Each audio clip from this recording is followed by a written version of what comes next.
All right, let me make a little adjustment here.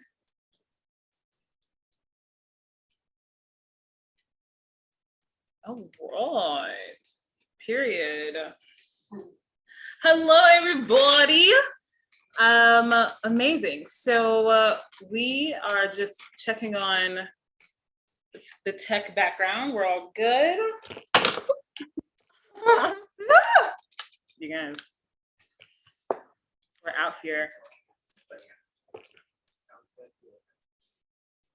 Hello, hello, hello. How is everyone? Hello, hello. All right, everybody. Welcome to our second annual Black Sex Worker Liberation March in Vigil.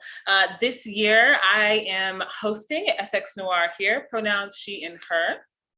And I, TS Candy, and that's TS Candy with 2 I's because I never pressure myself with a Y. Okay, period. So we're going to be your fabulous host for today. All right. And we are going to be guiding you through an amazing program today and setting intentions and doing everything. And so we're so excited. We're doing this virtually this year. Yeah. Last year we hit the streets in Times Square. And this year, due to our capacity, due to our safety, due to everything that's happening in the world, we are coming live to wherever you are in this beautiful world. How are you today, Candy?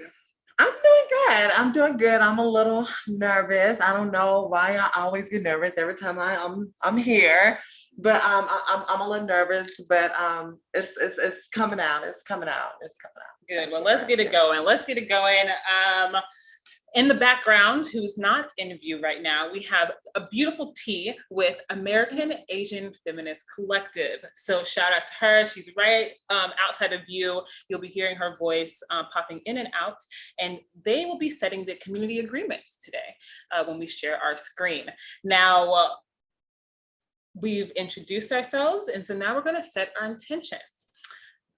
So our intentions are, I believe, okay, so this can, yes, I'm gonna take one moment to set our intentions, and then we're gonna get right into community agreements.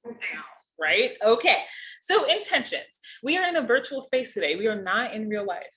So while you are sitting with yourself today, reminder that we are here together to fight for the rights of sex workers, not only in New York City, but across the country. So our intentions are to continue to recenter our demands and recenter us as a community as we continue to fight this fight. So be kind, be thoughtful, be empathetic. And if at any moment you need to step away, take a breath, if anything comes up that is difficult to understand today, feel free to take a break, feel free to step back, and we'll be right here. This conversation will be recorded today, so we will be sharing it far and wide, and we have some amazing speakers for you all today. And if you want to know how to support, follow, and donate to our leaders of our action today, go to SwLiberation.com, which is where you are right now. Convenient. Convenient that they're right there. I think that's really convenient. Yeah. And then you just go right up and push donate. You go donate. And so we have all of our organizations today that help to organize this action on the website. So go check it out. I think that's amazing. Donate, donate, donate. Kenny, anything else about setting intentions? Yes. I would like for you all to self-care, self-love, and take care of self in this particular moment. And we're most definitely would like to send our condolences to all of the Asian community, to the Black community, all communities that are sex workers, massage parlors, and so I just want to say, let's just take care of self. Absolutely, that's a really good point. That's what we need right now.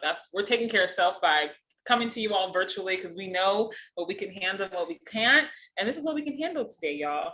And this year we are centering Black and Asian lives, and we are centering Black and Asian solidarity in light of what's happened to our community in Atlanta this year with the shooting, and also in light with what is continuously happening to our Black trans community, sex working community in our country. And without further ado, we'll go ahead and get into our code of conducts, community agreements, and then we'll get right into programming.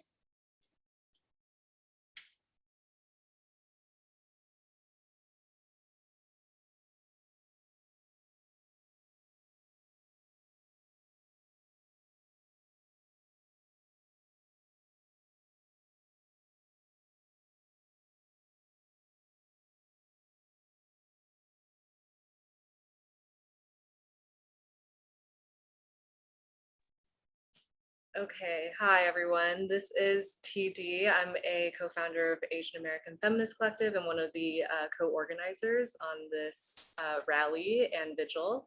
And I just wanted to center us in this space right now, virtually sitting wherever you are right now, and to make sure that we're all kind of in communion and in agreement with one another on what creates like a safe space. And so actually borrowed from Hacking Hustling's informal, criminalized, and precarious conference, we're going to be reusing these community agreements. And so I shared the screen, so hopefully you're seeing that. But these agreements are to, one, bring in your histories and speak from your own experience. We all come to this gathering with different lived and embodied experiences and knowledges. Two, to be committed to each other's collective learning and growing. Everyone has something to contribute to this space, so be generous and kind to each other, make room for each other's feelings and perspectives while also understanding that we are differently enmeshed in systems of power. We embrace imperfect language and stumbling through ideas because we can't be articulate all the time. Three, be open to learning. This is a space to speculate and imagine together. In our openness to learn from each other, this also means taking responsibility for ourselves and each other as we continue to account for harm and make genuine apologies. Four, to respect the diversity of our identities, which means not assuming the identities of organizers and activists for whom sharing every element of our lived experience is not always safe. And that also means no dead naming or doxing. In other words, do not share someone else's personal information without consent. Five, prioritize care for ourselves and each other. This includes taking care of our bodies when we're thirsty or hungry, getting up to move if we need to, and or laying down and resting, or just exiting, honestly. And then last of all, practice not using ableist language. We are on this journey towards collective liberation together, so take care of yourself and each other. All right, thank you. So without further ado, we're gonna open up this space with a conversation between Yin Q of Red Canary Song and Kink Out and Zola Bruce of Sex Worker Project. So I'm going to be queuing that up shortly.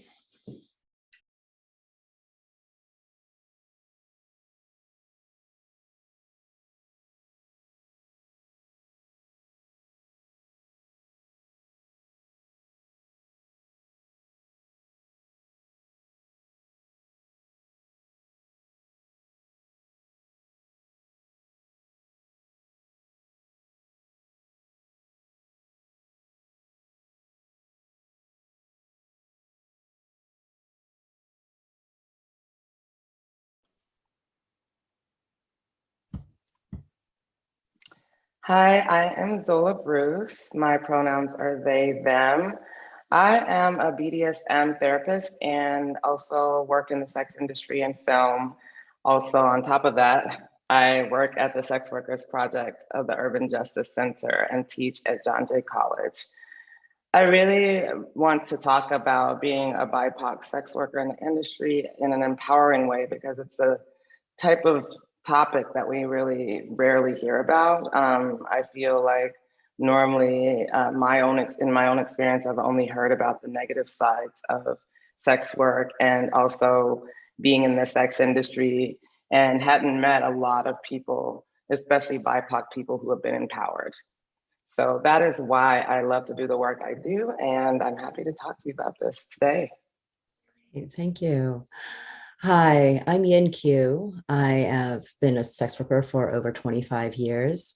I'm also a mother of 2 daughters. I'm the founder and creative director of Kink Out and a core organizer with Red Canary Song, an Asian migrant collective of sex workers and massage parlor workers. I want to shout out to all the sex workers, allies, and organizers of the Liberation Rally. As a yellow American, my dedication to solidarity with BIPOC sex worker communities is not only a stance against white supremacy, but a dedication towards my own healing and empowerment, because I'm not without racism and classism.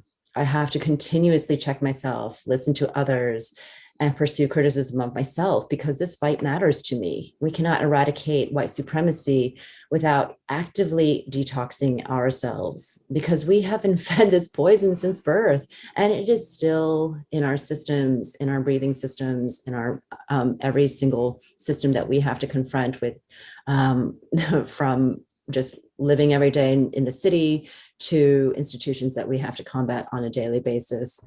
So I am so excited to be sitting here with Z. Thank you so much for your time. So sex workers have been criminalized and marginalized people, and we each carry trauma, individual and societal. And I ask all of us to be softer to one another so we can grow stronger together. And I want to know, what has been your experience as a BIPOC sex worker, and what are your intentions in adult sex education? Well, initially, my experience was that I need to hide my sex and sexuality. I grew up in Dallas, Texas, as a child of the late 70s, 80s, and I was always taught that sex had to do with teen pregnancy, STIs, and just also mostly violation. And so there was not a lot of talk about pleasure, but I always masturbated. I always experienced a lot of pleasure on my own, specifically through fantasy and internal connection. And later on, realized that I didn't need to be so hidden. And basically came out when I finally left Texas and came to New York. So actually coming to New York, I have to mention that working with Kink Out has been also one of the most encouraging, empowering parts of my work here as a BIPOC sex worker, because I met a community finally in New York that actually is diverse, and not just culturally diverse, but gender diverse, because I am gender nonconforming. And that is also something that is not necessarily accepted in all BIPOC communities. So it's really great to be part of a kink community that is accepting of all aspects of me. And I feel like the reason why I do this work even is because of the oppression that I've experienced around sexual oppression. I feel like makes people really ill. And so being able to come out, be who I am as a genderqueer person, as a sexual being, is very healing and healthy for me. And I want to expand ideas around how to explore your own sex and sexuality with others that are within community, because it's something we rarely hear about, specifically with fetish work. A lot of BIPOC people aren't exposed to fetish, so it makes it so we feel very limited when we think about how to sexually connect with others. Another thing that's really, really important for me in my work is just to talk about consent, connection, and care. Usually I talk about it in that order because we actually have not been trained. We've also, within Western culture, I feel like we've been brainwashed to think that people should just be able to take sex and exploit us and fetishize us in ways that are non-consensual. So I feel like we need to flip that on its head and actually help each other come into community and come into ourselves, and also learn how to explore in very safe ways. Yeah, thank you so much. How do you fight against white supremacy within the industry? Well, when I was living in Amsterdam and also in Berlin, but initially I started living by myself in Amsterdam and was a migrant sex worker there. And I went to the film shops and all the sex shops trying to find other Black pornographers, our other just Black people within the sex work industry that really created a positive image where I can see some of myself or at least be inspired. And I saw nothing. So I felt like, wow, like, why are we all of our films just called Black Pussy, Black Dick, and nothing creative, right? Not that there's anything wrong with those two, but every single film was focusing on the same thing. And it just reminded me of the Venus Hottentot theory and just how, and also the way that colonial language around like Black dick. And I wanted to really change that by being in the industry and really showing something new and really, since I didn't see myself, put myself out there as an exhibitionist. And I did that at play parties. And I just fell into sex work that way because I was able to connect with other people in ways that were not familiar to them, specifically BIPOC people that I would see out there. Usually I go to a play party and there are like 3 of us. So we all kind of start the rally to kind of bring other BIPOC people into community and really learn to empower each other that way. Yeah, that's so important. Thank you so much. It's been incredible to see and listen to how you work with transformative care and restorative justice work. And I feel like when I think of the work that we're doing together, both in the collective that we're in together, but also in the organizations that we do on our own work, this idea of just constantly helping and feeding each other and supporting each other. Like you're one of the first people I call on. like, hey, Z, what are your thoughts on this? And like having someone I can reach out to be supportive. And also, I know you're so incredibly honest and real to me about like what's happening, and also holding community in such like a very honest and yet loving way has been just an extraordinary experience for me. So I want to thank you again for your friendship and solidarity with this fight, because this is how we do it. I thank you, because one thing that I feel is so important that we've been in discussion constantly about is just also how to create mediation and community care, specifically when it comes to accountability, because part of what you were saying earlier is we have all been, growing up in a Western-based society where we have been trained to self-destruct. And so we can see that within our inner circle sometimes, and we want to work against that. So I feel like that is something that's so important for me right now when it comes to, like you said, transformative justice and making sure that we can hold ourselves as a community. We can't gain the support that we need from a white community, since they actually like to see us self-destruct. So we need to internally really grow and expand our support system and learn how to do that in a non-Western way. So I'm so looking forward to doing that even more, being pleasure activists, as we would say, and continuing to grow our community and expand so that we feel like we're healthy and supportive individuals to each other, and understanding that, aligning with our internal selves is the most important when it comes to sexual connection. Thank you so much. And I want to thank everyone from this rally and all the organizers for inviting us to speak.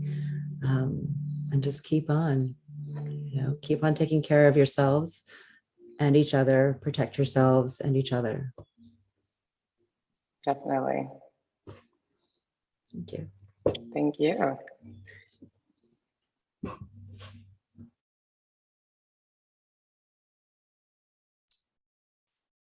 Wow. That was some amazing, excuse me here.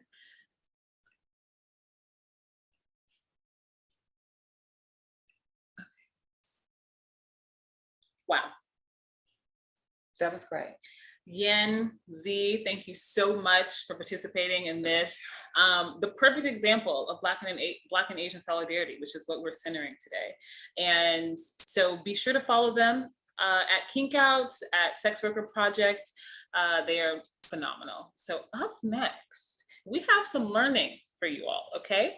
We have a little teach-in by the brilliant T.S. Candy.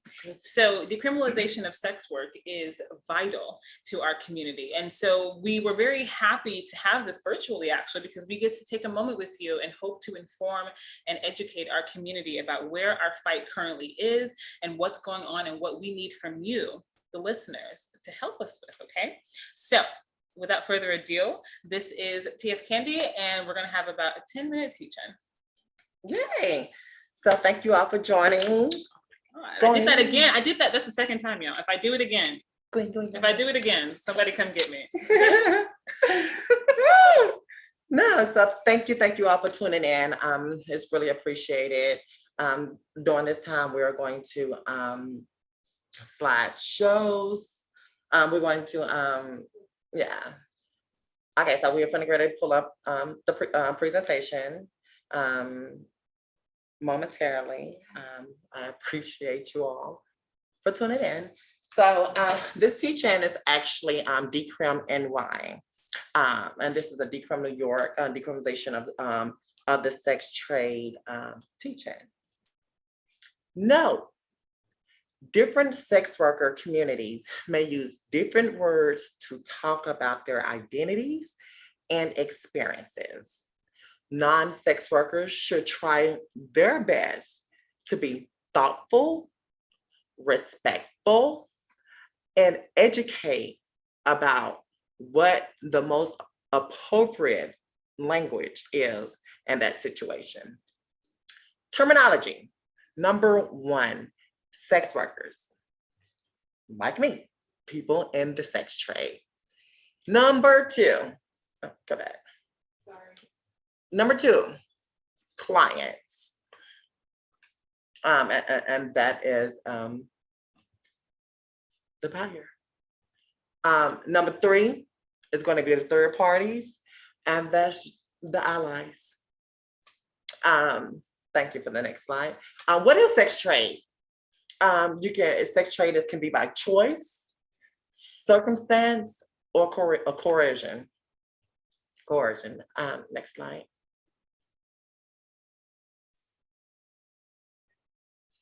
What is trafficking?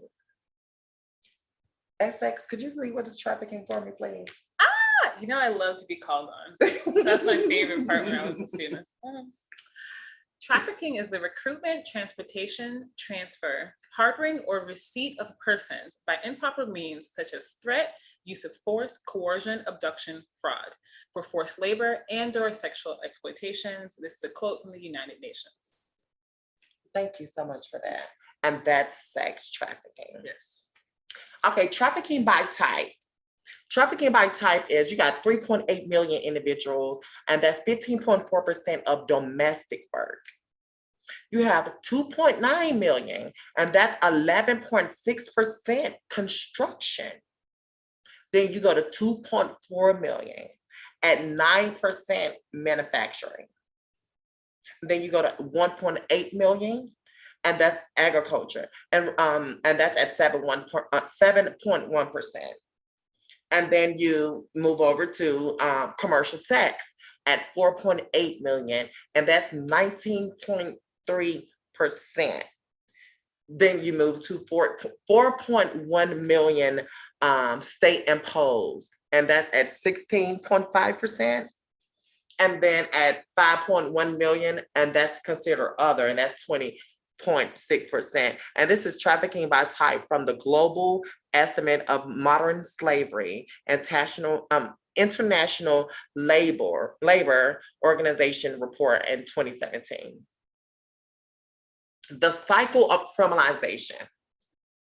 The first step is participating in the sex trade or profile.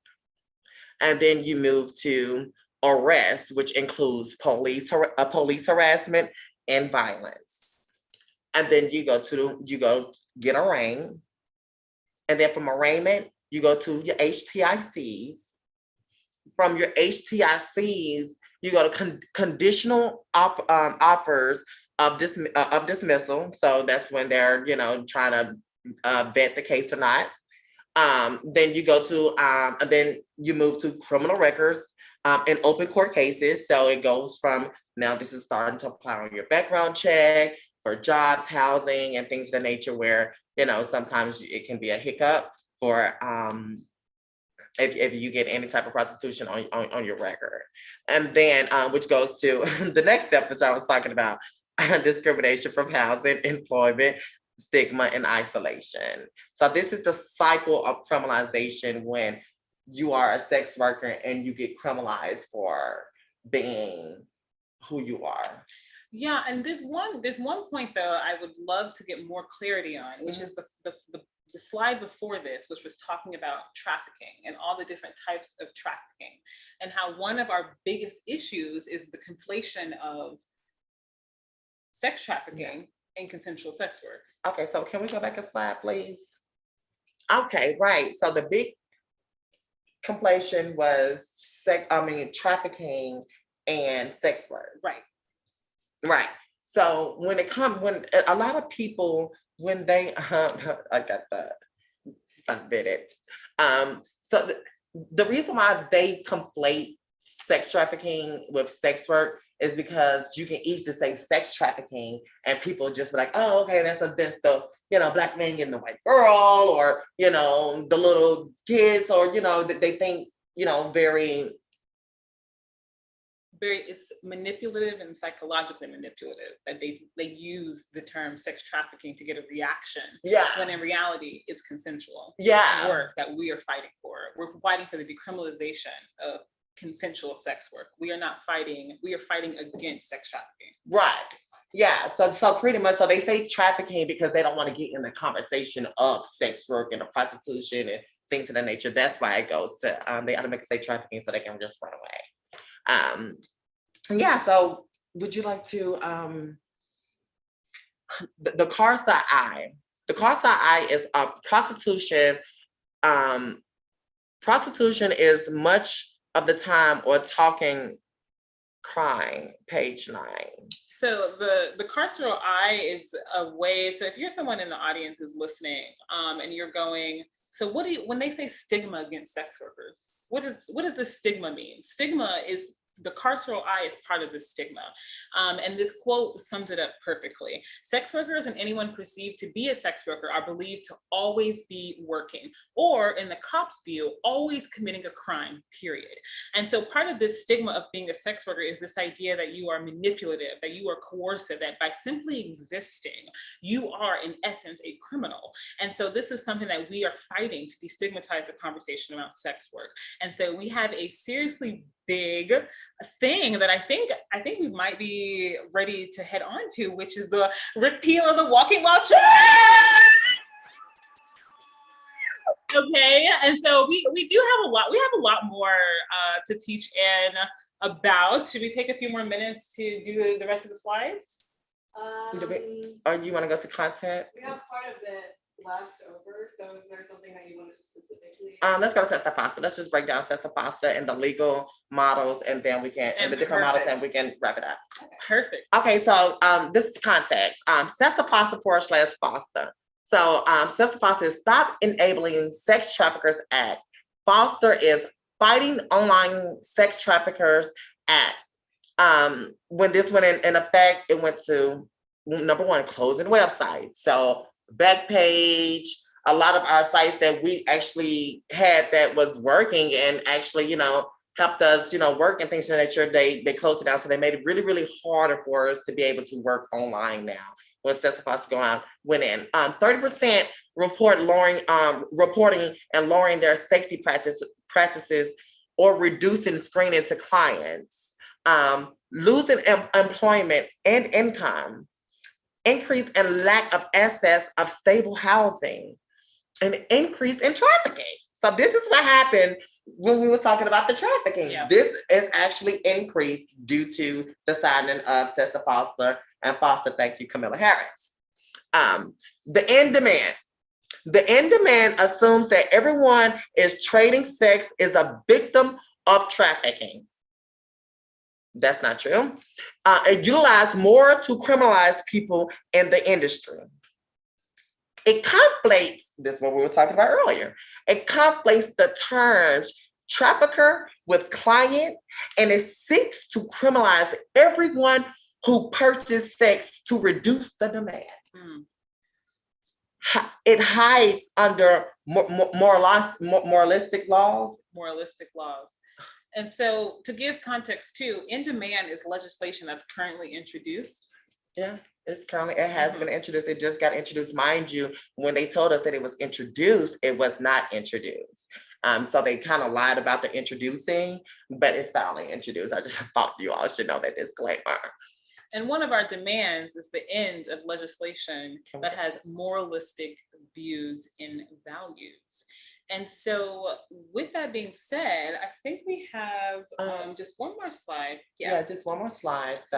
We got one more slide and it's coming up. And it's the slide with all the legal models. Yes. That let us know what decriminalization of sex work is, what legalization is, and what the Nordic model, what the in demand is. What we was just sitting here in a process of trying to speak about. That's actually the legislation law that's actually been introduced this year. Example, legal models. Thank you so much. So now we're doing legal models. Okay, so the description, legal models, description, decriminalization is the decriminalization is the bill that myself, along with Cecilia Gently and many others introduced a couple of years back into legislation. And it's the full decriminalization of sex work. And this is why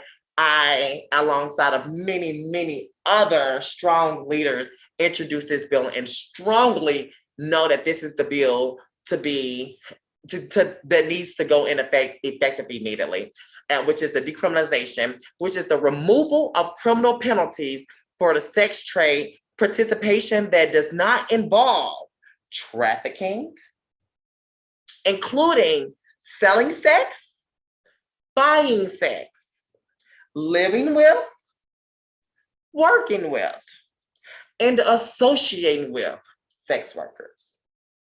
Who is criminalized? No one, unless commit violence or exploitation. Examples.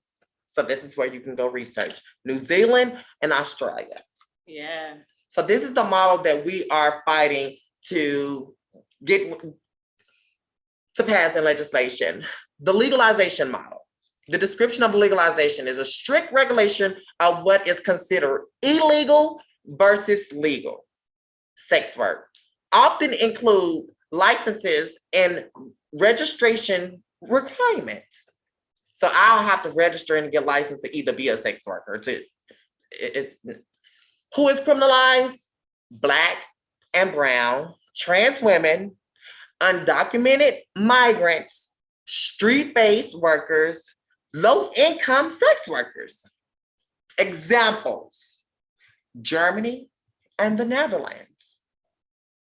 And the Nordic model / the in-demand model, that's the model that's we're actually fighting against now here in the legislation. And that model seeks to end sex trade by ending demand for it. Removal of criminal penalties for selling sex, but maintains or increases criminal penalties for buying sex and living with, working with, and associating with sex workers, including sex workers themselves. So when this law go into effect, T.S. Candy is going to jail. Okay? Know that? It's not going into effect. Well, it's not going to effect. Exactly. Thank you.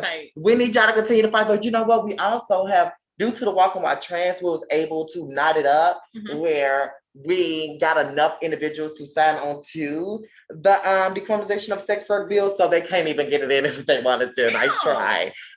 So who is criminalized?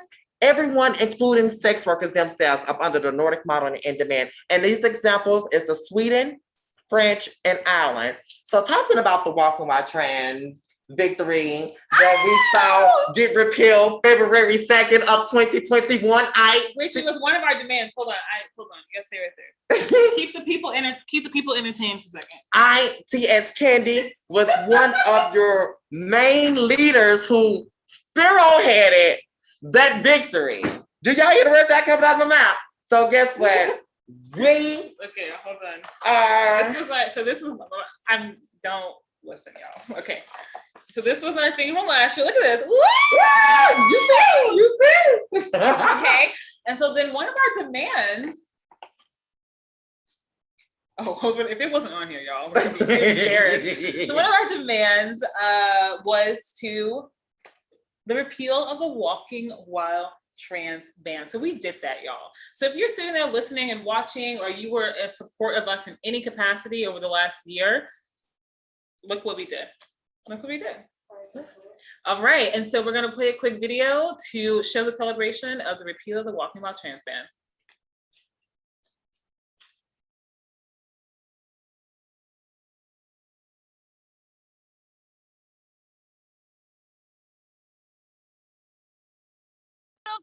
Hello. How are you doing? I'm not as good, but I am hanging in there. I am in Albany, and we are just finishing up with conference, and so I'm getting ready to head out of here. And it's cold, but our hearts are warm.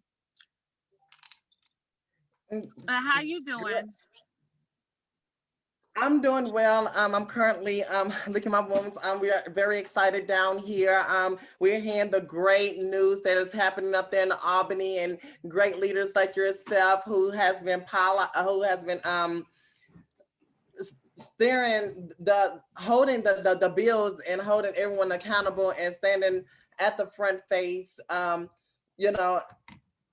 the front face of this bill, and we just down here celebrating because we hearing that on the 2nd of February the 1st that they're supposed to be calling on the assembly side, calling the bill to the floor. Yes, well, that's definitely what the plan is. But let me tell you something. I've learned a long time ago that I don't take my victory laps before I've crossed the finish line. And so the pressure still needs to remain on with respect to getting this bill across. And now there are many different versions, of the bill, and many different conversations and different priorities that different folk have and have had. But one of the things we wanted to make sure that not just any bill will do. We wanted to make sure that the bill that we've done was a bill that we all could live with. And, one of the things that was important, at least from my perspective, is, so I have the beautiful pleasure of representing Brownsville, Brooklyn, and East New York. And there were a number of situations, particularly some folk who were very close to me, who would call me from Rikers Island. Of course, I was an attorney. I grew up in the projects. I was the only lawyer that they could touch, see, and feel each and every day.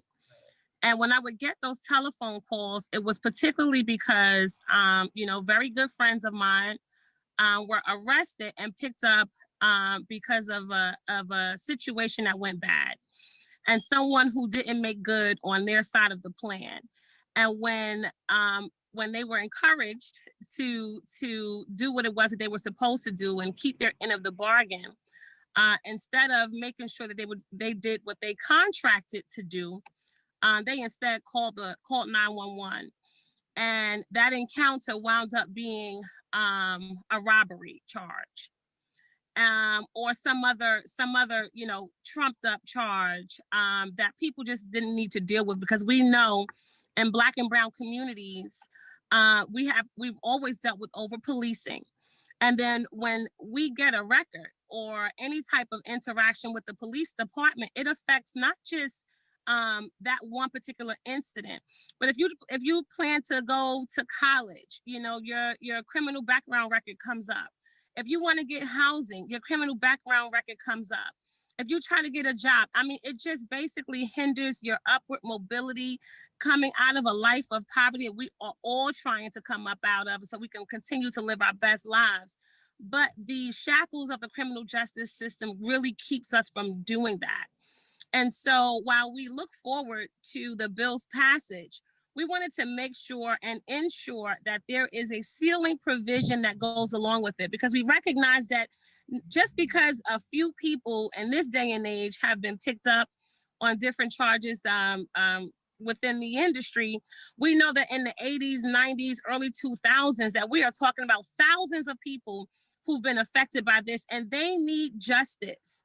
And so we wanted to make sure, and I'll definitely say that this was definitely something that I've kept my finger on the pulse of because of my work in criminal justice reform, that while this is about labor liberation, while this is about racial liberation, while this is about sexual liberation, that this must also be about the liberation from slavery and the handcuffs of the criminal justice system that so many of us are subjected to.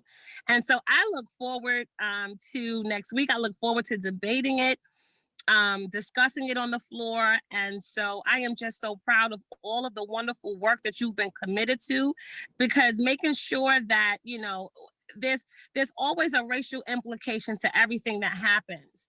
And a lot of times people try to look past that. But Black trans lives matter. We want to let you know that. And at the end of the day, I can't help it because I'm Black, blackity black, black, black. That, you know, it's just a badge of honor that I wear. And I am not ashamed. I'm unabashed and ready to get the job done. And so thank you so much for all of your faith in me, because you have taught me so much. And you have really given me so much dignity to continue to move this thing forward. So God bless you. And we got a lot more work to do. Thank you, thank you. And for those that don't know about the Walking While Trans ban, it's called the Loitering for the Purpose of Prostitution. It's a law that's been in effect for over 44 years. There have been over 90,000 individuals that has been arrested and charged with this record. I mean, this crime on their record just simply by existing. It's a stop and frisk 2.0. And we need to make sure that we get these records sealed so individuals can be able to learn how to live. And I want to thank you all so much. And thank you, Latrice Walker, for, you know, holding on that seal bill and making sure that we seal these records. Not only we repeal, but we repeal and we seal. So let's repeal and seal. And thank you so much. And I yield back. Thank you all. Thank you. Bye.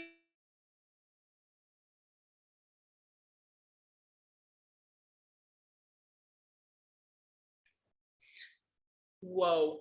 Thank you. Oh my goodness, that was amazing. So now I can officially say the Walking While Trans, the Loitering for the Purpose of Prostitution, Penal Code 240.37 is officially repealed. And individuals can get their records expunged. And up to date, there has been over 800 massage parlors, that unlicensed massage parlors that got their cases dismissed. And there's been over 9,000 human individuals that was charged with this prostitution law, which was the Walking While Trans ban, Loitering for the Purpose of Prostitution, has been repealed, you know, and dismissed. Yes. So, you know, that's the work that we're doing over here at the decriminalization of sex work. So talking about the decriminalization of sex work, I would like to introduce Layla Raven. Layla Raven is one of Decrim New York Circle members, and someone that I have worked with, you know, coming into this fight. Layla has been someone that's been helping me hand by hand. You know, sometimes I go through so much and I just text Layla ranting, and thank you, Layla, for always being there. And I really appreciate you. Layla did it for me as well. Truly an angel. So, and Layla's social media handles is bubbly but fierce, honey. Okay, bubbly but fierce on all the channels. So be sure to check it out. Yes. Donate and follow. Share. I love y'all so much, and I'm so proud of you both. You are doing such incredible work. Congratulations on the Walking While Trans ban repeal. Ignore my 7-year-old who is beatboxing. So hi, y'all. I'm Layla Raven. I am a queer Afro-Latina sex worker, organizer, and mama, currently organizing with Hacking Hustling, which is a collective of sex workers and survivors interrupting ways that technology facilitates state violence. And I'm also a board member alongside SX Noir and TS Candy at ZEP Wellness Center, which is a Black, queer, sex worker-led organization providing free services to meet the mental health care and wellness needs of Black, trans, and queer sex workers. The movement toward the safety and liberation of people who trade sex has come a long way in a really short time. When I first got involved, it was actually anti-trafficking rhetoric that resonated more with my experience as a young person who was navigating homelessness in New York and just did what I had to do to survive. Back then, sex worker organizers were focused on emphasizing that sex work was not sex trafficking. And since then, through dialogue and collaboration, we've been able to complicate that narrative and make it clear that people who are already trading sex, and especially those who are poor, young, Black, Latinx, Asian, undocumented, disabled, and housing insecure, are those who are most likely to experience trafficking in the sex industry. I've been able to be a part of campaigns like Decrim Now DC and Decrim New York that push the conversation even further to destigmatize sex work, meet the material needs of sex workers, and secure incredible wins like decriminalizing fare evasion in DC and the recent repeal of New York's Walking While Trans ban, which we have TS Candy and so many trans organizers of color to thank for. There's still so much work to do to ensure that those at the margins can just survive. The reality is that the state will always find new ways to criminalize poor Black, trans, and queer people. And for many of us, this pandemic has brought on grief without closure, caregiving responsibilities without relief, and glaring cracks in the foundations of past solidarities. It's also pushed many of us to get clear about who our people are and where our priorities lie. So right now, my call to action is to remember to rest. Audre Lorde wrote, "Caring for myself is not self-indulgence, it is self-preservation, and that is an act of political warfare." I used to believe that that meant taking time to celebrate our wins, soaking in long bubble baths, drinking wine, eating donuts. Now I believe that self-care is all of those things, but it's also about radically changing the way that we live, work, and organize.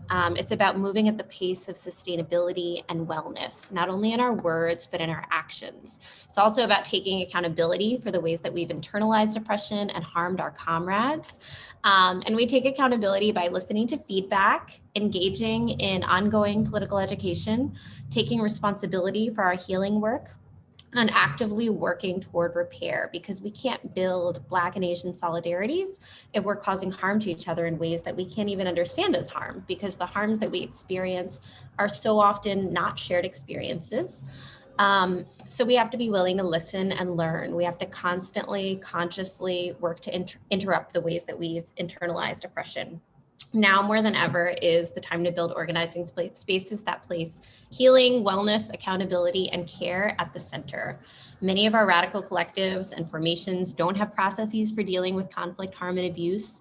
Often we simply aren't prepared to respond to these situations when they inevitably come up. We jump into new formations, mobilizing quickly to do work that feels urgent and necessary without having conversations about how we will collectively work to maintain community safety in our organizing spaces. And caring for each other is also urgent and necessary work. So thank you to SX, Candy, and all the other organizers for creating this space where we can be together and share our lessons learned. I'm grateful for the opportunity to be here with y'all. And I also want to invite you all to take advantage of wellness services, therapy, and the rent relief fund for Black trans sex workers offered at ZEP Wellness. All right, thanks y'all.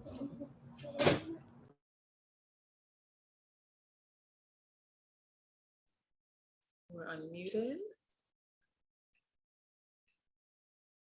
We're unmuted.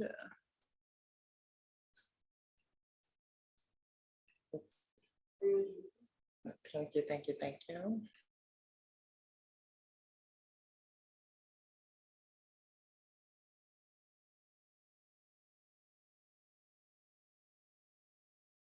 Okay. All right, my apologies, y'all. I was at it. I was going forth at it. Little technical difficulties, but we're back. We're back. And thank you so much, Layla. Thank you. Oh my goodness, like for highlighting wellness, Zep. Oh, whatever I said. Zep Wellness. Shout out to Zep Wellness. Shout out to Raquel Savage. Come on. We love them so much, and we are board members. We do so much.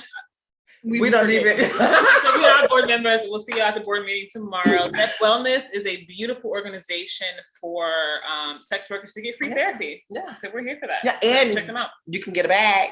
They have a program where you can get Rent relief. rent relief. Yeah. Check them out. So go donate rent relief at Zep Wellness at Raquel Savage. We love to see it. Now we're gonna keep it going. We're gonna keep it going. We got more speakers for you guys. So Who's up next is my sister. I'm very, very honored and privileged and humble to be able to introduce Shauna Brooks. Thank you so much, Shauna Brooks, for being able to come with us. Shauna Brooks is the executive director, the CEO of Trans E Media. Check out Trans E Media. Go follow, like, and donate. Please go donate. And Shauna Brooks. Hi, you guys. My name is Shauna Brooks, and as Candy said, we're a baby grassroots, nonprofit organization called Trans E Media. And thankfully to organizers, I have to give so much thanks to Candy because before I go into my whole spiel is giving acknowledgement and your roses in person, in real time, in real life, as we speak for all of the, oh my gosh, all of the issues, all of the unjust, justification from, you opening up your arms to me and bringing me into this world and educating me, whether it's 8-hour conversations on the phone about business and corporate and, like a fast track to education. You are so important to the community and you are so greatly appreciated. I think that a lot of people don't have that that ambition and drive, and you have every asset that one is needed to thrive. And you've shown that with the Walking While Trans Band. When you came and stood up for not only yourself, but for the community on these many, many excruciatingly difficult challenges, whether it's talking to people in public, whether it's being kicked out of churches, whether it's been, it's just, I can go on and on. I want to say thank you from the bottom of my heart for bringing me into this world and giving me a time and space to reflect, and also a platform to where I don't fall upon deaf ears. So thank you so much. SX to everybody that has embraced me in this organization with nothing but just unapologeticness, with being true to yourself and not having any type of shame in who we are and what we do. Now, thank you so much, you guys, for that. As far as me, this is what I want to talk to you guys about. Here at Trans E Media, we are a nonprofit organization that is combating all of the gentrification and censorship, discrimination on the forefront of the internet, on all places and spaces, of algorithms, that are alleged, discriminatory. We know this for a fact. My personal experience with that has been an ordeal, pivotal place of bringing my voice and my platform to the forefront of where people will listen without being interrupted, without being silenced, and without being restricted. Now, what we do over here is we have resources that are available. So if you would go to Transy Media, you can sign up for as a member and make sure that you get on our email list. So that way we can keep, account and track of the issues and concerns with, it's not just only me, but it's a team of us who are organizing and really becoming a entity, basically to unionize the internet. That's our end goal. And I want to talk about some points here today: apathy, accountability, and company business user engagement repair. When I say apathy is not really paying attention to our friends, our neighbors, and people who care. So people who don't care about what's going on because they live in a bubble. Well, we have to stop that. We have to be attentive and aware to all of the people on the internet that could possibly face any type of discrimination due to algorithms, due to censorship, and basically, if you're a transgender living for simply being who you are existing, where the system will automatically go against anything that you post just because of who you are. Now, when I talk about accountability, we have to hold these bigger tech companies accountable for implementing discriminative software that is essentially it's not allowing the user or the platform to thrive. So that is, attacking our incomes, and that is a problem. I've been disabled on social media several times, and in a world of intangible success, in a world of intangible, dealings with entertainment, things that we cannot touch, it is very, very difficult when companies use that same logic with user content engagement.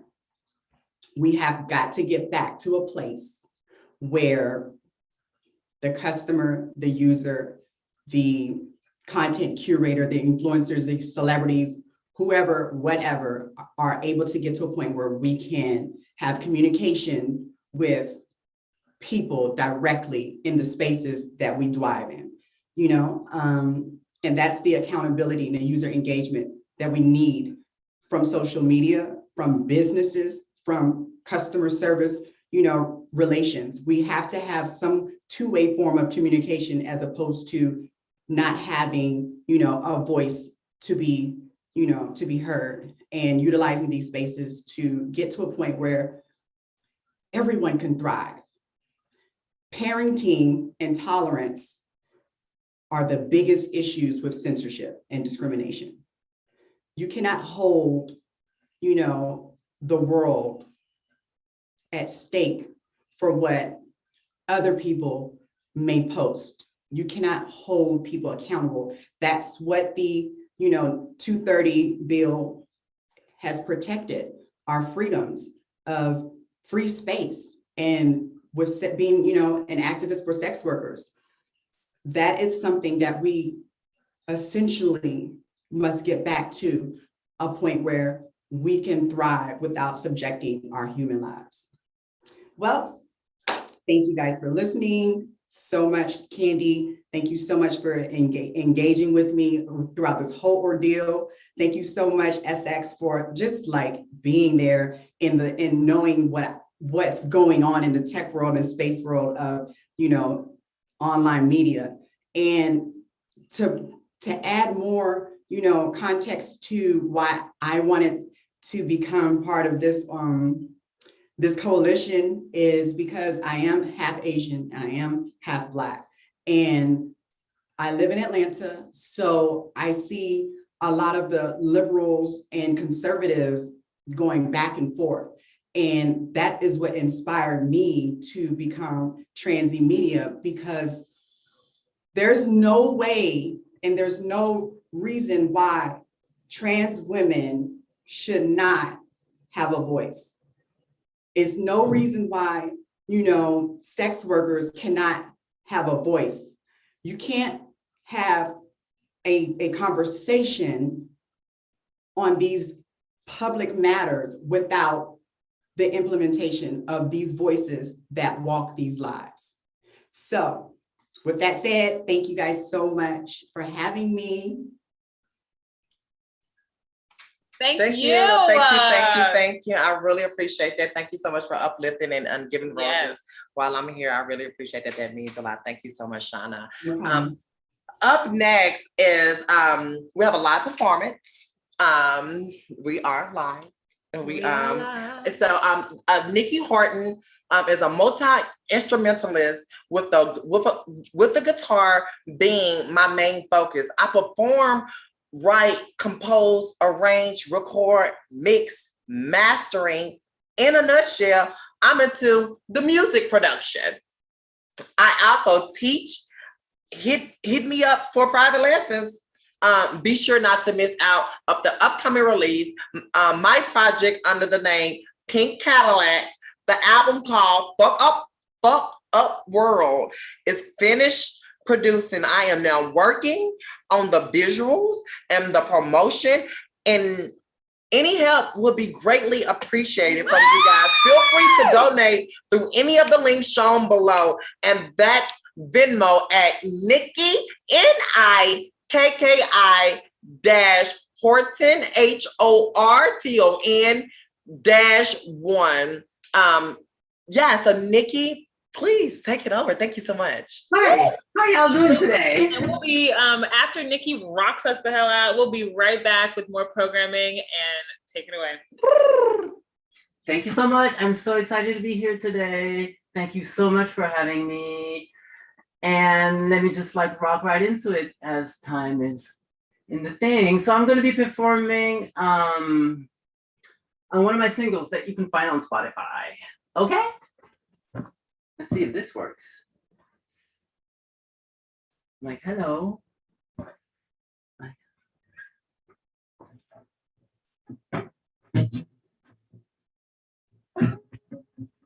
Oh, I cannot play music.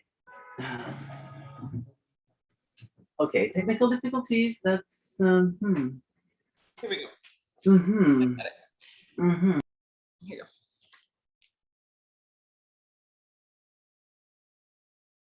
One moment, Nikki. We got you. 1 second.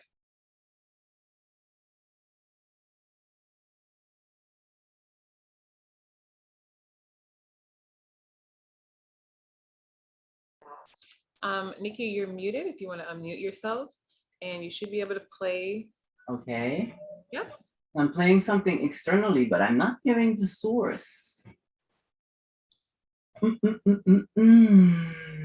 I hate technical things like that. Why is it not playing the thing?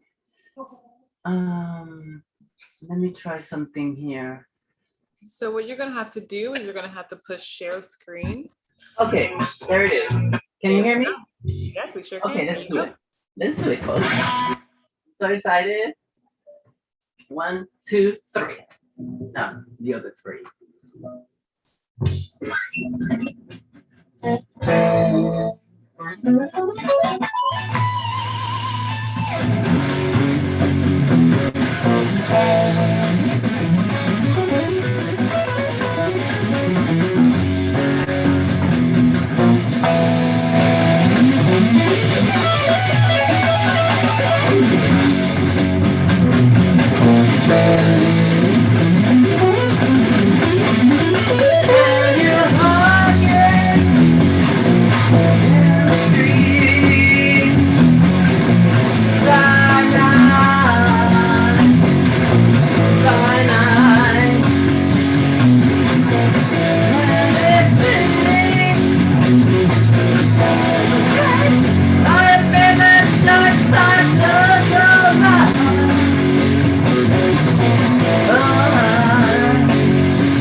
Thank you, thank you, thank you. You are most welcome. Thank you so very much for having me. And all my love goes directly to all the girls that are doing the job, you know, daily just to survive and make ends meet and make it happen, you know. And, you know, thanks for everything.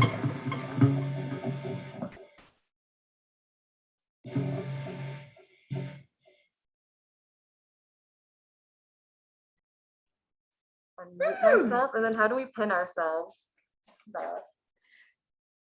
Okay, hi everyone. Yes, thank you so much, Nikki. You just like rocked down the house. I did not even expect that, and I was blown away.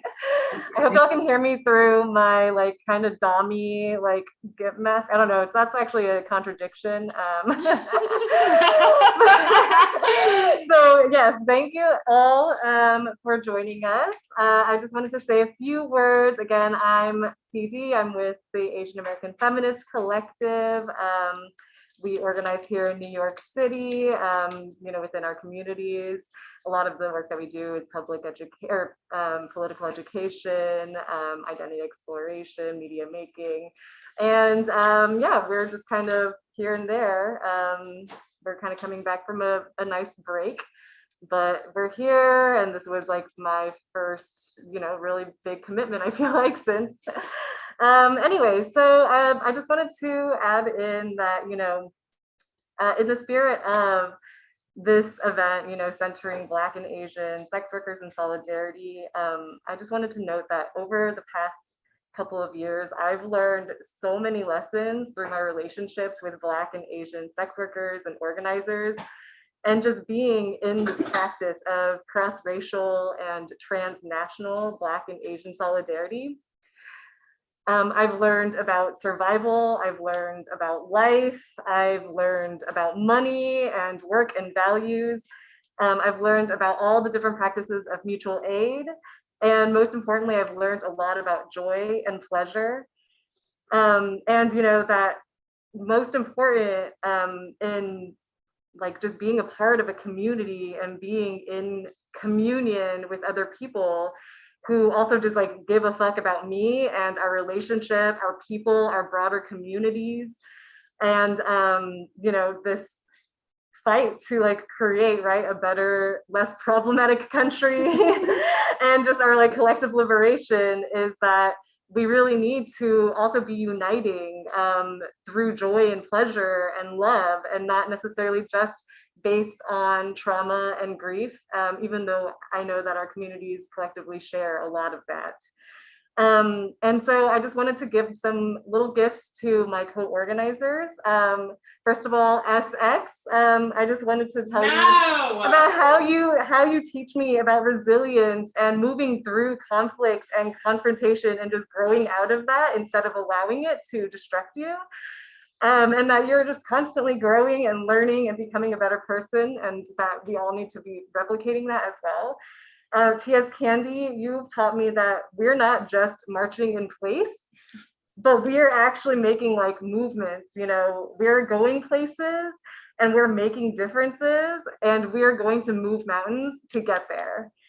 And then Shauna Brooks, I wanted to tell you about how you teach me about the importance of light and levity, even through, our work and our struggle, and the importance of laughter. Because I feel like sometimes the purest form of like love is just laughing together about something really silly, like a joke or a meme. And also, of course, to our siblings and our comrades at Red Canary Song, y'all have taught me about just like the breadth of what mutual aid can mean and how it creatively shows up within our communities. You've taught me that mutual aid can be, yes, with just like basically sending the same $50 around to community members over and over again. But it also means just like showing up and like, also making space for experiencing joy with one another. And with that being said, I just want to remind us all that in this movement, we are also in movement with one another. And so we need to stay connected to our bodies. We need to stay connected to our spirits, what drives us to do this work, which is love and care for ourselves and our communities. And so I just want to remind us all to take a break sometimes, listen to music and like move our bodies. And with that, I'm going to do a little one-song DJ set. I encourage people to take this as an intermission. You can kind of like take a pee break, or you can dance around and move with us. And this is going to be a song by Valley Latini. It's called Pay My Rent. And if you stick with us, she will be joining to play us out as a little outro. So without further ado, DJing and playing Pay My Rent. All right, enjoy everyone. A television show, a game, a Hilton. You can win 5 million. How much? 5. I love it. I'ma feed my fire, gonna make things funner. I'll make you forget the troubles in your head. I'll play you around, got your diamond in my clutch. I'm spinning the record of your love, your love. I want my money, my money, my money.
All right, everyone. That was Pay My Rent by Valley Latini, who is a brilliant, amazing artist from the sex working community. Yes, yes. And we love her art. art, Um, baby. And up next, we're just gonna do another palette refresher of a beautiful poem by Miss Mojo. You can find her at Mojo Disco on all platforms. At Mojo Disco.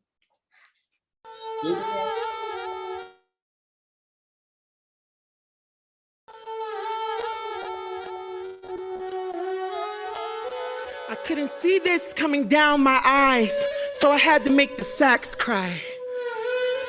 I couldn't see this coming down my eyes, so I had to make the sax cry. I'm tired. I'm tired of waking each day not knowing if it's my last, shaving my face to make sure I pass. I'm tired of training my waist to get me a shape. I'm tired of tucking my love with the stickiest of tape. I'm tired to do of all these things to make sure I'm alive. I couldn't see it come down my eyes, so I had to make the sax cry. See, I'm a fat black trans woman. I'm not supposed to exist with all of this body, these breasts, these hips. How dare she come outside and choose to just live? Speak truth to power with gloss on her lips. Being trans is a myth in a world full of cis. And no, I don't mean cis like eco gel and acrylic tips. I mean cisgender. It don't matter where you land either, because the straights give me their hate, but the gays give me their fever. Yeah, we're the alphabet gangsters, but I noticed that L, G, and B often align with the oppressor to victimize the T. Now, I don't say it to be mean. Now, I don't mean to be cruel, but when black trans women are being killed twice a month, what do? Do you normalize our spirits, or do you hush your lips in shame? Do you misgender us in death so the families can't be blamed? Do you tell our stories in humanizing form, or do you touch yourself in private mode while watching TS porn? See, unlike your tabs, trans folk can't be closed, and no matter the resistance, our stories will be told. I had Marsha on my pen when I wrote this piece. I had Sylvia in my mind when I graced the page. Octavia on my lips when it's time to speak. My mama in my movement when I burns my sage. Black trans women are here to stay. We have always been here since the beginning of time. You cannot kill the spirit when the soul is divine. You cannot make ugly a face so damn fine. Does my sexiness upset you? Does it come as a surprise that I dance like I have diamonds between my thighs? See, a black poet named Maya Angelou taught me to still rise. So I will arise above this administration that is curating my demise. We need access to health care. We need access to safe spaces. We need employment opportunity. We need housing. We need people willing to stand up and educate the ignorant so the labor ain't always on us. We need the love of our families. We need lovers in the daytime, even if we don't pass. We need not to be outed whenever you're mad. We need our humanity not to be reduced to sexual intercourse whenever we share our truth. Because at the end of the day, trans people don't transition for you.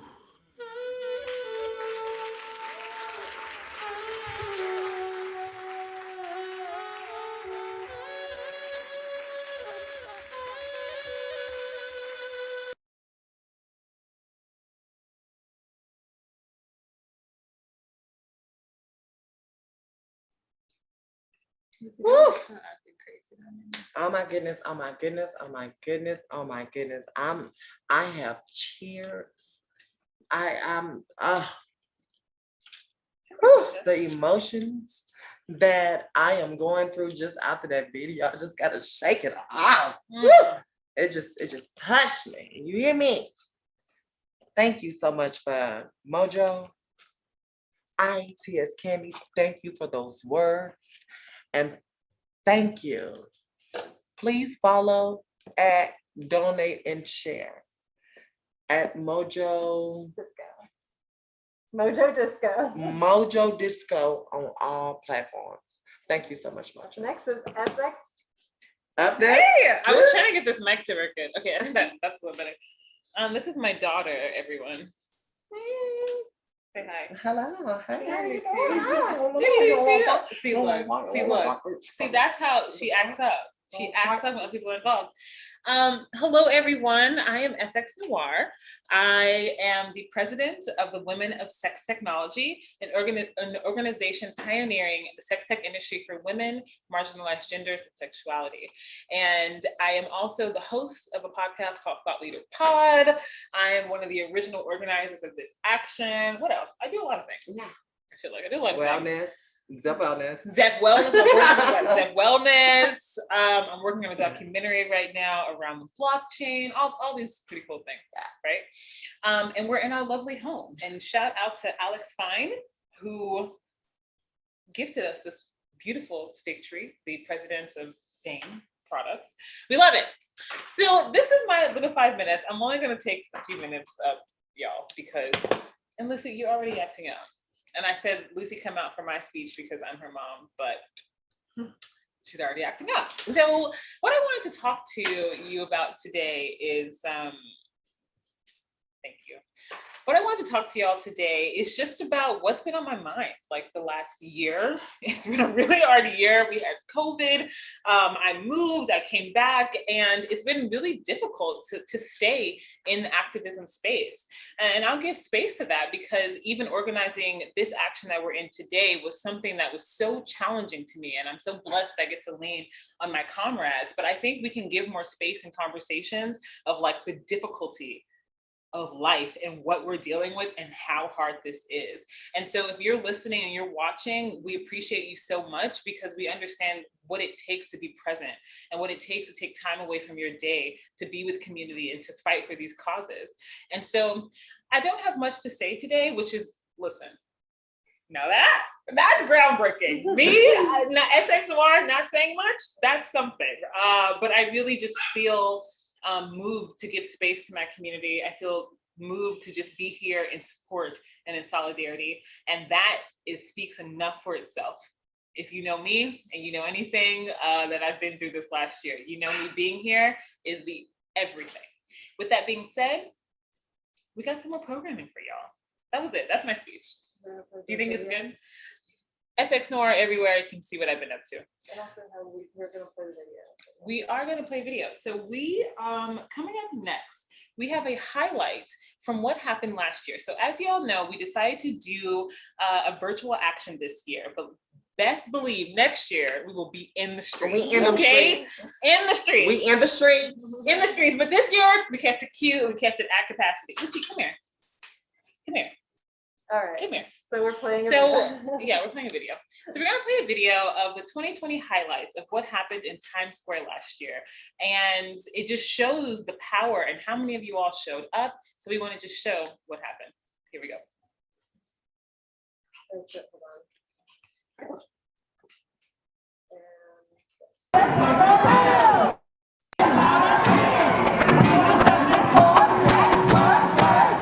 Every single human being deserves dignity and respect on the job, whatever job it is. People look at my life and the traumas that nearly broke it in half and say, no wonder she became a sex worker. To those people I say, of course I did, because this work is the only work that has allowed me to regain agency over a body I was taught to hate my whole life. I became a sex worker because this work healed me. Some people become sex workers because they love it. Some people become sex workers because it's just a fucking job.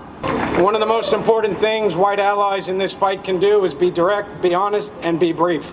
Great movements in history start with small gatherings, Stonewall, the Civil Rights Movement, and so many others. Today's movement started, of course, before we were here today, but this can be the linchpin for a greater movement for the basic right that sex work is work. This black woman right now as we speak is homeless. As bad as I am, yes, I'm homeless too. Sex workers don't have the same rights that people with so-called regular jobs have. Have y'all ever thought about legitimacy? Our work is not seen as work, and it makes it harder for us to secure housing when you can't prove that your job is a real job, like everybody else's. I'm here today as a current Black trans sex worker. And I'm not a sex worker by choice. I was forced into sex work due to economical reasons, due to lack of housing, due to lack of health care, and due to lack of jobs for transgender women. As sex workers, we gotta stand up. We gotta stand up for not only ourselves, but others. Venmo, all these hookers. If you got money in your pocket right now, I want you to give these bitches their shit. We have to fight the system. I need y'all to write everybody. Talk to your council. Vote, motherfuckers, vote.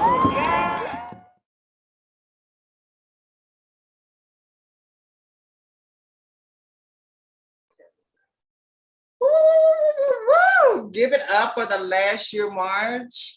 We did it last year. We done that. We done that. We did that. We did that. Listen, over 1,000 people showed up. Over 1,000 people showed up. It was a hot day. It was a beautiful day. We fed people. We gave PPE. We had speeches. I mean, it was groundbreaking. Yeah. We did the march last year because there was the Black Lives Matter movement happening. Mm-hmm. COVID was happening. And we just felt that they weren't centering sex worker lives enough in the Black Lives Matter movement. So we said, fuck it. Ooh, sorry, YouTube. We said, screw it.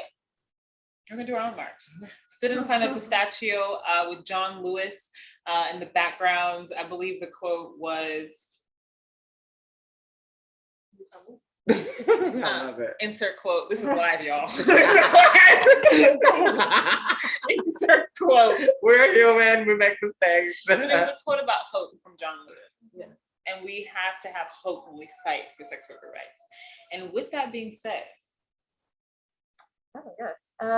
Yes, I would like to introduce this video from Ron Kim. He's a New York Assembly member who has been very much an ally in this fight, especially in Flushing, Queens, for migrant and massage workers.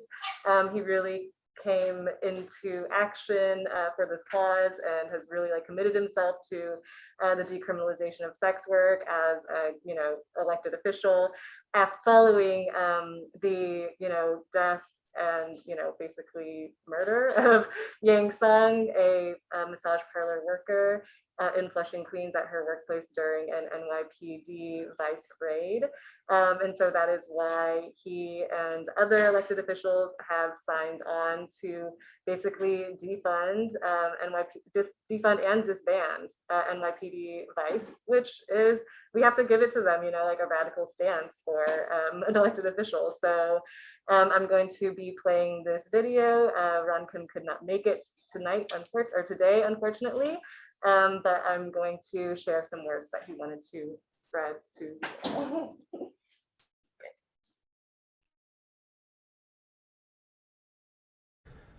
Hi, this is Assembly Member Ron Kim, he, him pronouns. I'm from Flushing, Queens, New York.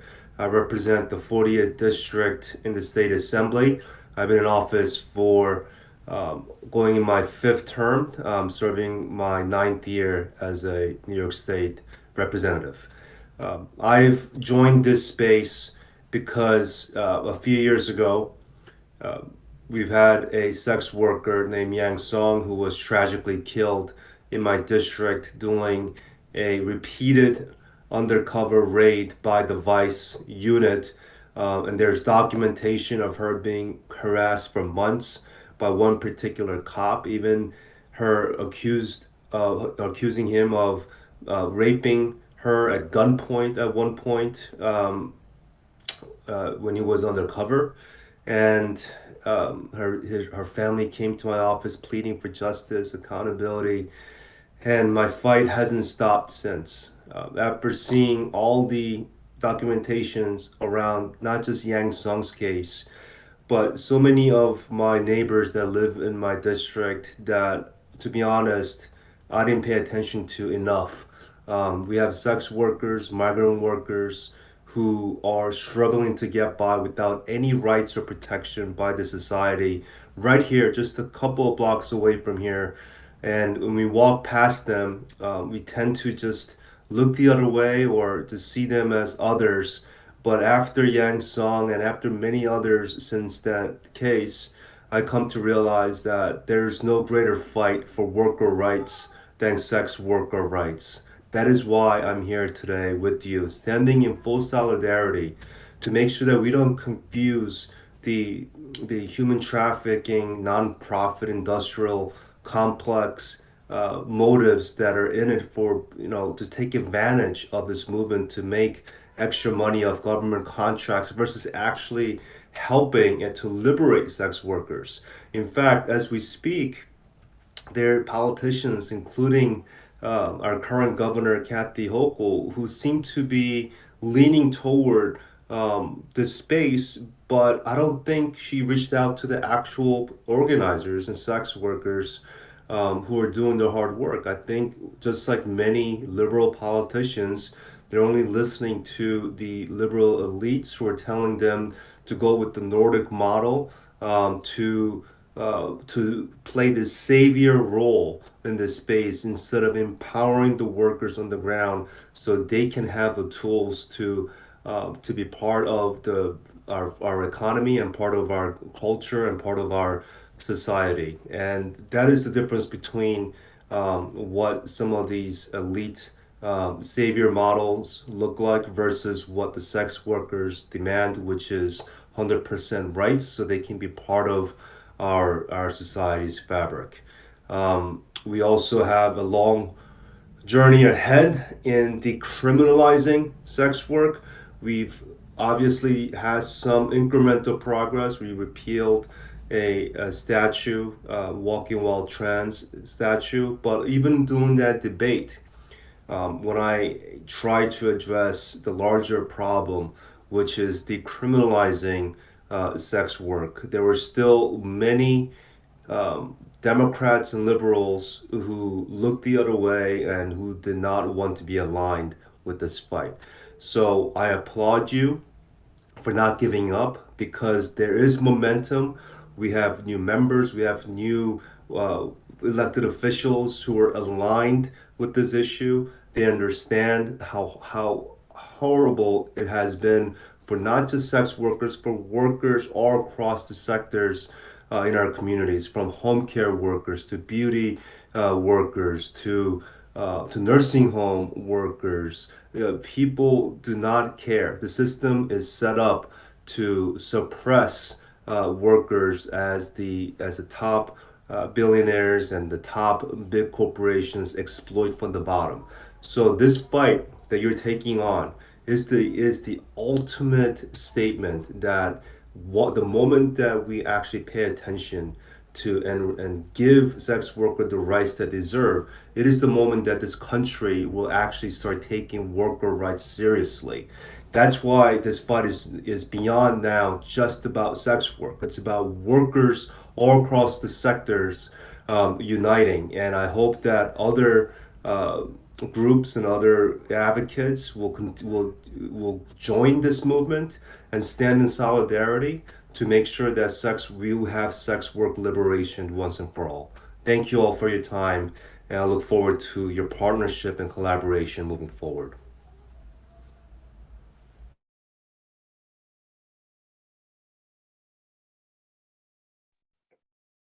Oh, that was so good. Okay, how do I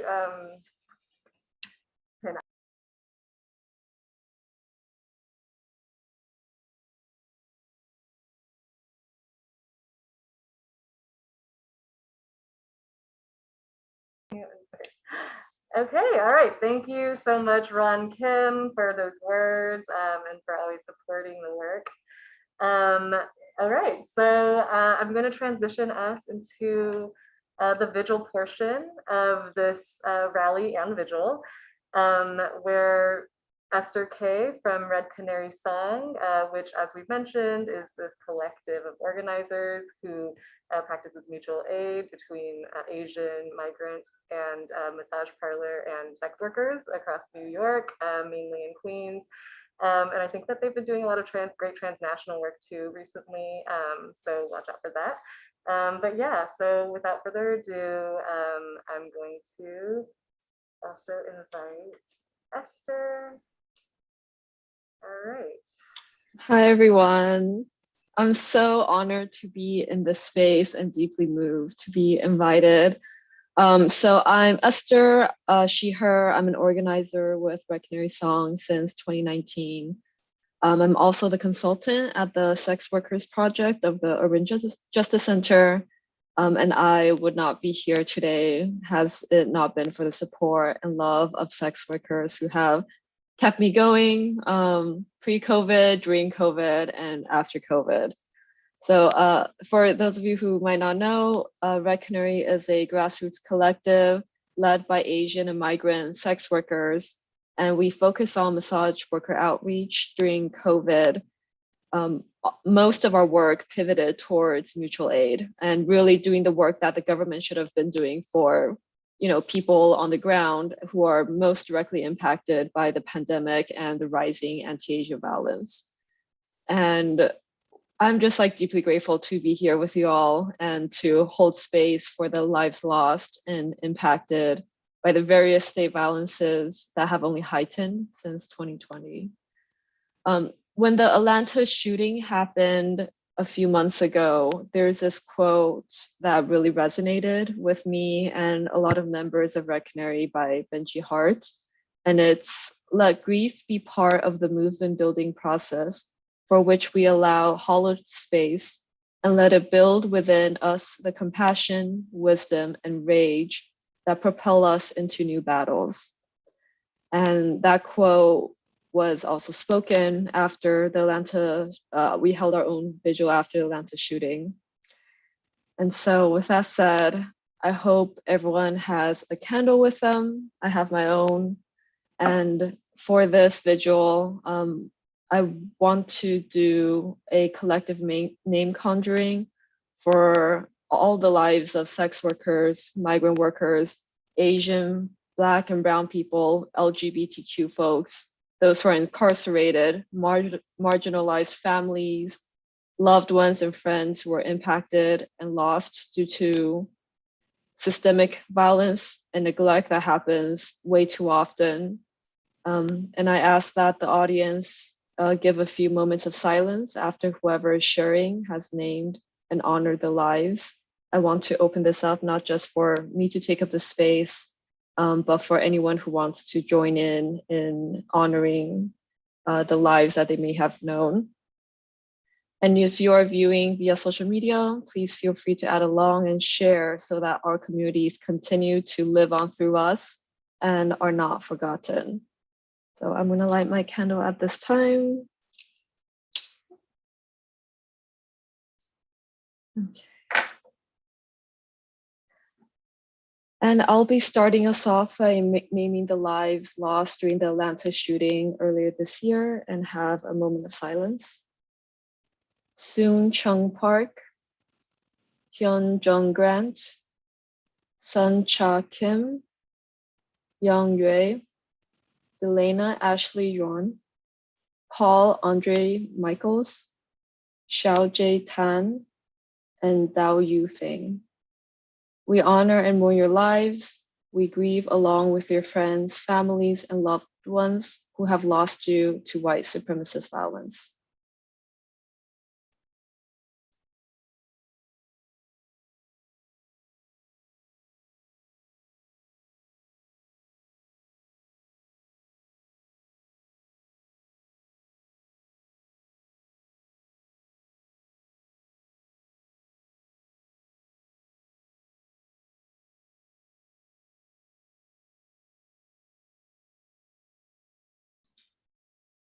I want to open this up for anyone who might have spoken today or is in the audience to just collectively name and mourn 2020 and sex workers in their lives and migrant workers in their lives.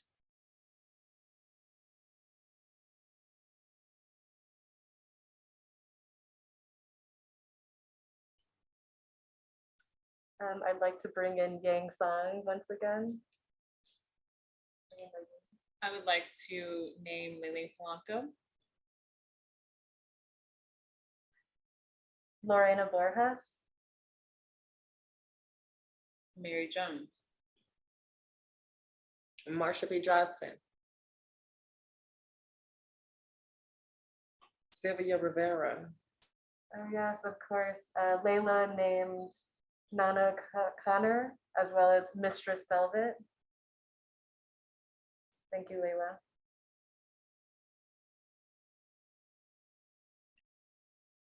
Many, many more, and many, many others that we can't think of or we did not name. Undocumented, documented individuals, trans, non-trans, cis, non-cis humans that believe in a blowjob is a job. Asha.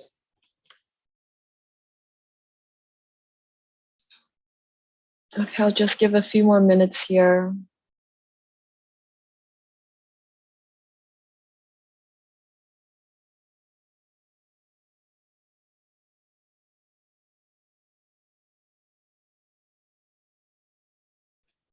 We just forgot to name Margot St. James, so we wanted to add her in there.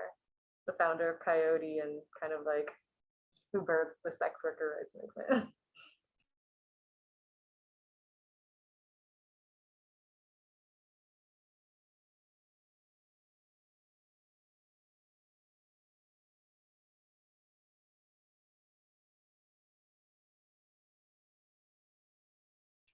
In this moment, we also want to give space to the lives that we've lost due to COVID-19, from lack of housing, lack of healthcare, and especially how it has impacted our sex working community due to the fact that we do not have any government support explicitly written out, and also the fact that we have continued discrimination in online spaces that prohibits sex workers from another source of income.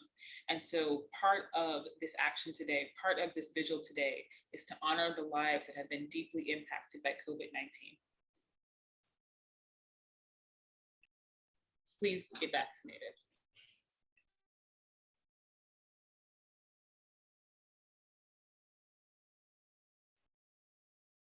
Okay, so thanks to everyone who shared this moment with us. And I'll pass it back to TD and Candy and Or, who have been doing amazing work in decriminalizing, destigmatizing the sex industry. You know, deaths like these will continue to happen if there's no change, and we provide safety for our own community, not the police. And we don't need white saviors. We don't need nonprofits to rescue us out of the industry. And I'm just going to end on that note. Thanks, everyone. Thank you so much for taking the time and space to be with us today. And that is Esther with Red Canary Song, and we are just blessed to have you here. Now, earlier this year, a vigil took place for the Atlanta tragedy that we experienced, and that is still up. So please be sure to go and engage with that. And so do we feel good blowing out the candle? I just want to keep it lit forever. I just want to let it burn forever, right? Yeah. Wouldn't that be so special? Yeah. But we can't, I don't have anything to hold it up. Okay. Whoa. Whoa, whoa, whoa. All right, we are getting some words from our closing musician. And, you know, I do want to just reiterate how grateful we are for folks who show up. I know that, you know, it's a Saturday afternoon and it's beautiful in New York City. So the folks who are sitting at home, especially in New York City, we're grateful for you, and also anywhere else. And also, this is going to live online as a resource. So, we're not just meeting here today for like the, 13 people watching the live stream or however many people there are. This is living on, and there's more work to be done.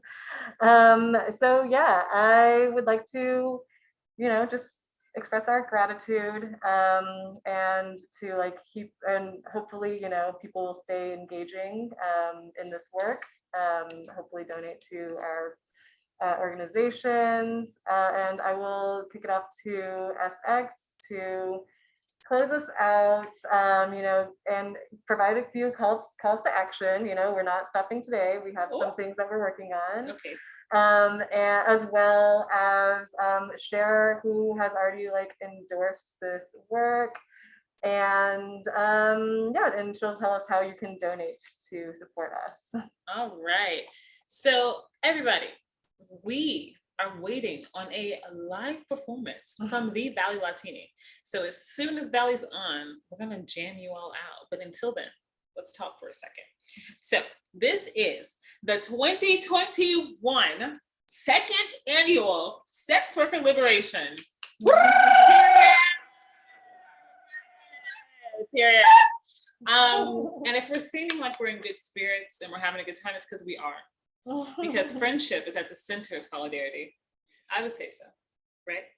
Now, we want to say thank you to our endorsers, all right? And our endorsements are, we got some tech over here. We're like so multifaceted, y'all. We have ring lights, we have tech, we have laptops, iPads, mics. Y'all don't even know. So our endorsers are the Black Sex Worker Collective. Thank you so much for your endorsements. The Creme Nolai Sex Work, Disabled Sex Worker Coalition, Make the Road NY, Parents Supporting Parents New York, Moms United for Black Wives, Moms United for Black Lives NYC. We have Gapimini. We have Gapimini.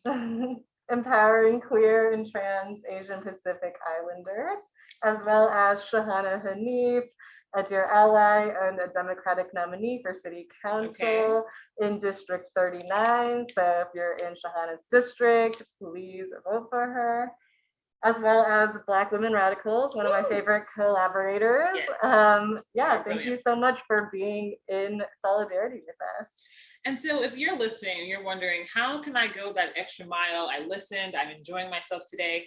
Go to SwLiberation.com and we have an endorsement tab. So endorse us, sign up for our newsletter, and be a part of the sex worker rights movement. I also want to take a very special moment to thank someone who's been very vital in my progress, my life, my aliveness, my happiness, my success, my everything.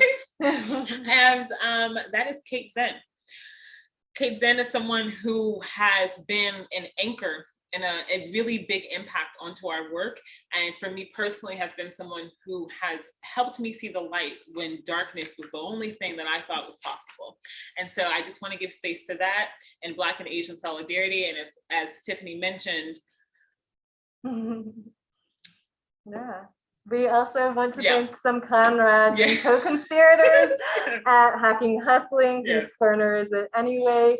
Q-Wave, Lysistrata, Third Wave Fund, SWAP, Red Light Reader, Blue Stockings, Abolition Park, and Fight for Our Lives Coalition. Thank you so much for your support.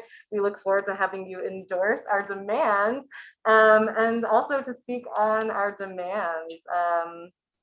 Did you want to read out our demands this year? Updated for 2021? Technical things. Yes, let's read our demands for 2021. So to reiterate, our intention for this action and rally is to center what we are fighting for, the demands of sex workers. So our demands are the decriminalization of sex work and the decarceration of sex workers, the repeal of FOSTA SESTA, an end to all legislation that considers sex workers as unintended consequences or collateral damage, such as in demand, which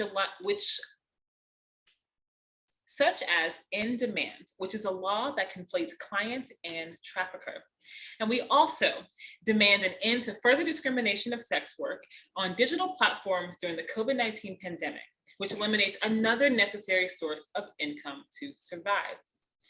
These are our demands. I think they're pretty reasonable demands. Yeah, they're pretty reasonable demands. And so if you feel aligned with those demands, go to our website, SwLiberation.com.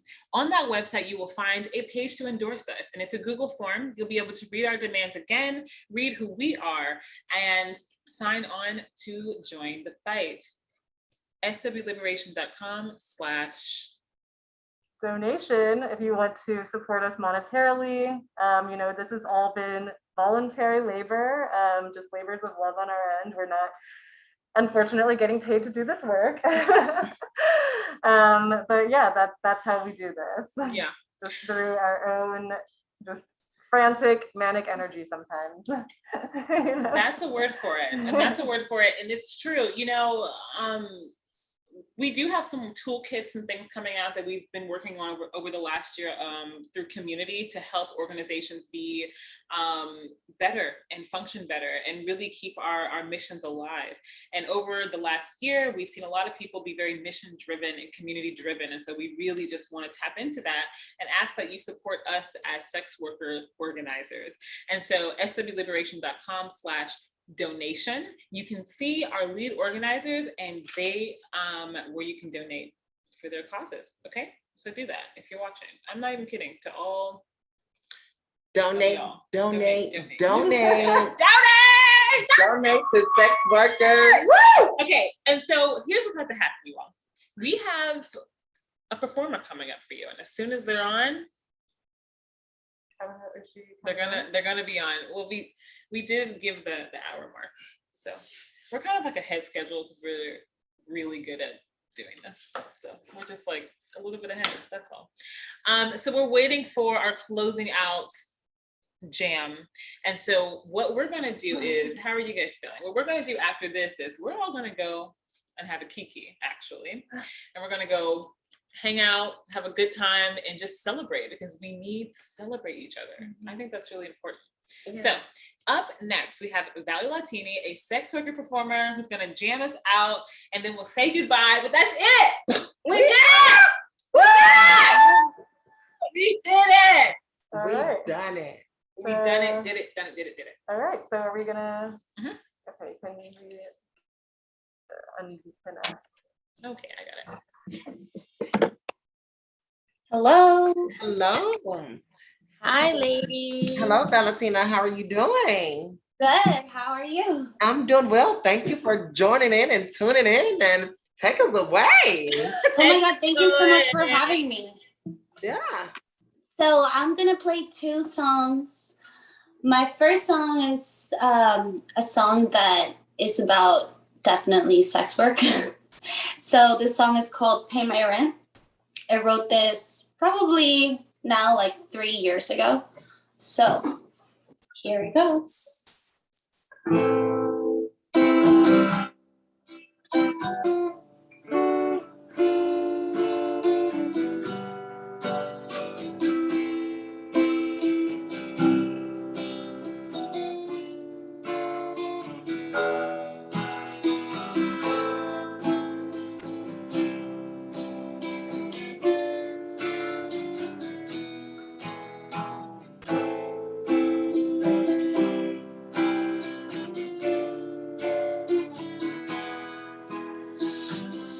Female fire, gonna make this funner. I'll make you forget the troubles in your head.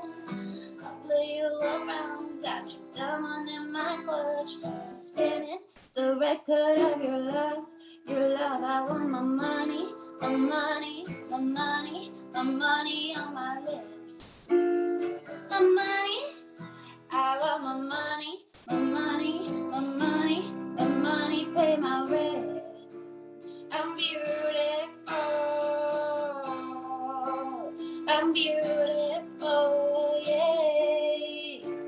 I'm beautiful, I want my money, my money, my money, my money, pay my rent. I'm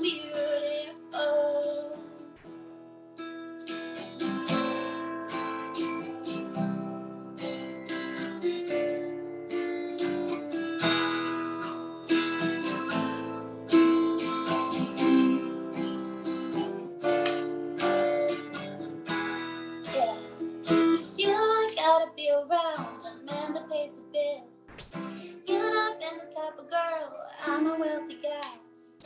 I'm gonna make you lose your mind. I tease you till you can't feel it. You know I've been a type of girl, a hard-working guy. I want my money, my money, my money, my money on my lips. My money, I want my money, my money, my money, my money, pay my rent. I'm beautiful,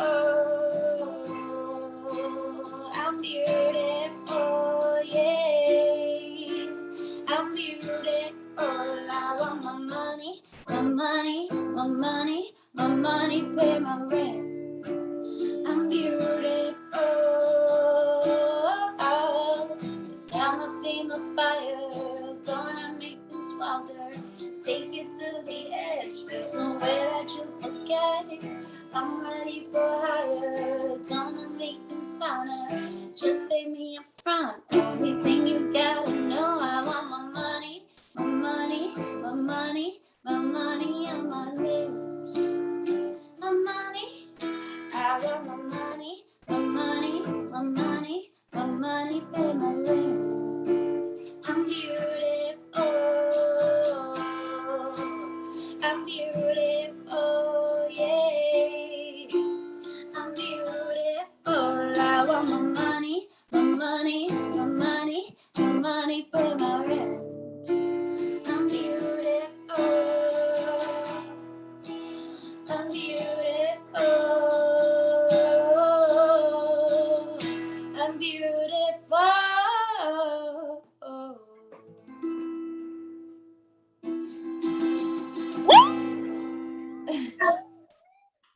Thank you so much, guys. It's such an honor to play for this event. Thank you so much for having me and letting me close the show. This next song is it's my latest song that I released not too long ago. It's called Rosas, and it's a song in Spanish, my native language, since I'm from Colombia. So here we go.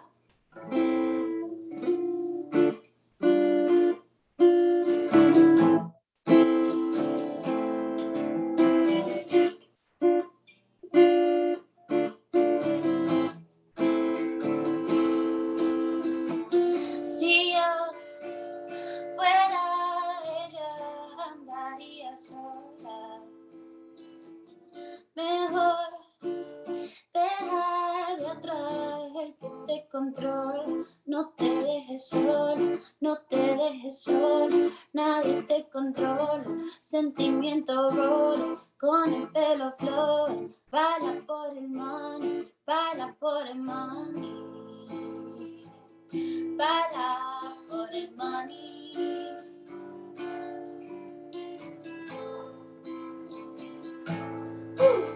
Ya no me trae rosa, no me trae rosa. No me trae rosa, no me trae rosa. No more, no more. Que ya me desamora, no me trae rosa. No me trae rosa, no me trae rosa. No more, no more.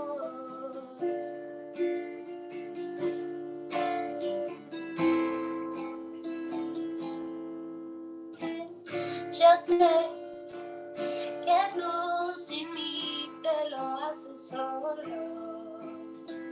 Yo sé que estoy ahí dentro de tu canción.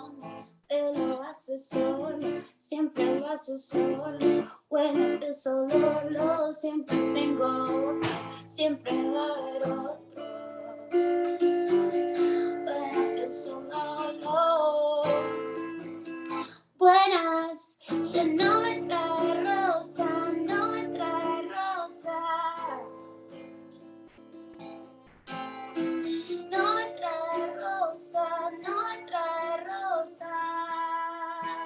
No more, no more. Que ya me desamora, no me trae rosa.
rosa.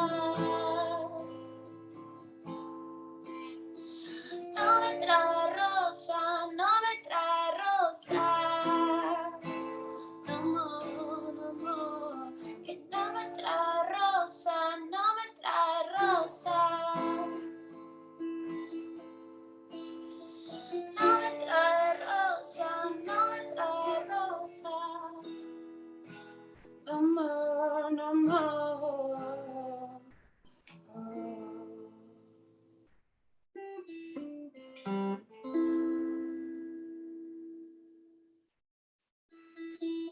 Thank you so much. Wow. Amazing, darling. Thank you so much for having me. It's really a pleasure. Thank you for coming. Really Thank you, enjoyed that. Valley. Thank you for that beautiful. Yay! Thank you. Valley, where can we follow you? You can find me on Spotify as Valley Latini. The teeny. It says Valley Latini on Spotify. I have a new song coming up at the end of the month on the 29th called Better Alone. So if you follow me, you can get it added to your playlist. You can also find me on Instagram, Valley Latini, same handle. And you can find me on Twitter too. Like I'm very underrated on Twitter. Yeah, I think I'm killing the Twitter game. But yeah, those are the places you can find me. I have merch for sale on my website, valleylatini.com. And yeah, that's all the places you can find me. Thank you so much, Valley. You're such a rock star. Thank you, babe. Thank you. Okay, I'll send you a message. And that's Valley Latini, folks. All right, we're done, right? Thank you for having me, y'all. Here for liberation, baby. Yes, here for liberation. All right, Valley. Okay. So that concludes this programming. Yeah. our programming, the 2021 Black and Asian Sex Worker Liberation Visual and Virtual Rally. And thank you all. Again, I'm one of your co-hosts, one of your lead organizer of this, TS Candy. That's TS Candy with 2 eyes, because I don't question myself with a Y.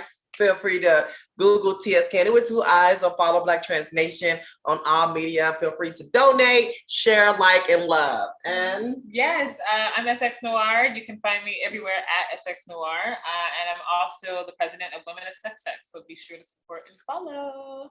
Woo-hoo! All right, I'm just here to support. Thanks for joining us. All right. Bye, y'all. And the live stream.